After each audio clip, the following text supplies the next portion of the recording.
பச்சரிசியை ஊற போட்டு 1 மணி நேரம் அதை துணியில் உணர வச்சு அதை மாவு திரிச்சு கொஞ்சம் பரபரான்னு மிக்சிலேயே அடித்து வச்சுருக்கேங்க கொழுக்கட்டைக்கு. நம்ம ஓகேங்களா? அதில் என்ன பண்ணணுங்க, கொஞ்சம் நல்லா நச்சு போட்டுக்கணும். போட்டுட்டு இதில் உப்புலாம் சேர்க்கக்கூடாது.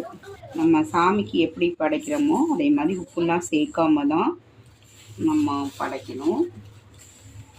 அதான் அவ்வையார் சாமி.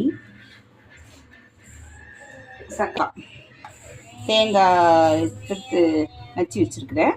அந்த தேங்காயை இப்போ நான் இதில் போடுறேன். உப்பு சால்ட்டெல்லாம் போடலை.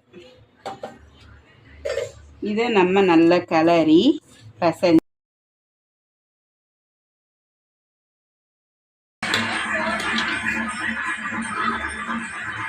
வெல்லமும் தேங்காயும் போட்டிருக்கேன். லேசாக தண்ணி தொளிச்சு நம்ம பிசைஞ்சிக்கணும். ஏன்னா ஈரம் மாவு. ஃப்ரெண்ட்ஸ், வெல்லமும் தேங்காயும் போட்டிருக்கிறேன். லேசாக தண்ணி தொளிச்சு நம்ம பிசையணும். ஈரம் மாவுனால தண்ணி ஏற்காது.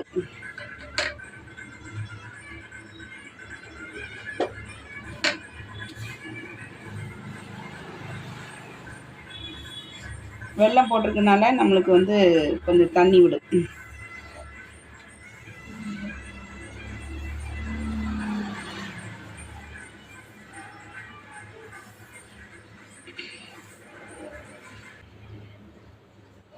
ஃப்ரெண்ட்ஸ், பசஞ்சாச்சு. இப்போ நம்ம இப்படி தான் கொழுக்கட்டை பண்ணணும். கொழுக்கட்டை பண்ணி சாரி இதில் தண்ணி கொதிக்க வச்சுருக்கேன். நம்ம இதிலே போட்டு எடுத்துடலாம். ஓகே ஃப்ரெண்ட்ஸ், சாரி நான் இட்லி தட்டு வச்சிட்டேன். தண்ணி கொதிக்கவும் இதில் போட்டு எடுத்துடலாம்.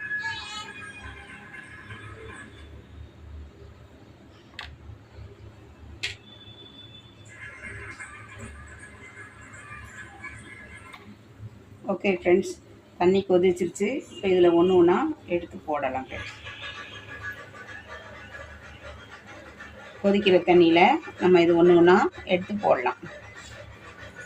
தள்ளி பைய போடணும், இல்லைன்னா அது ஒன்று சேர்ந்துடும்.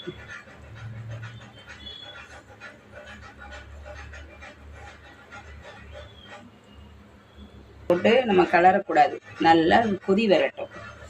அதுக்கப்புறம் தான் பைய கலக்கணும். அப்புறம் அதே நம்மளுக்கு செட் ஆயிடும். அவ்வளோதான் ஃப்ரெண்ட்ஸ். கொதிச்ச உடனே ரெடி ஆயிடும். வெந்ததுக்கப்புறம் நான் காட்டுறேன் ஃப்ரெண்ட்ஸ்.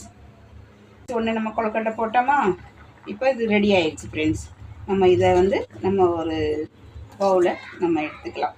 ஓகே ஃப்ரெண்ட்ஸ்,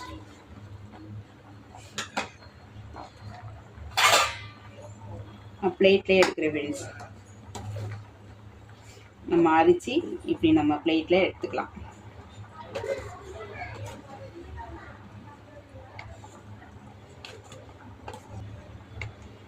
ஃப்ரெண்ட்ஸ், சக்கரை பொங்கல் ரெடி, கொழுக்கட்டை ரெடி.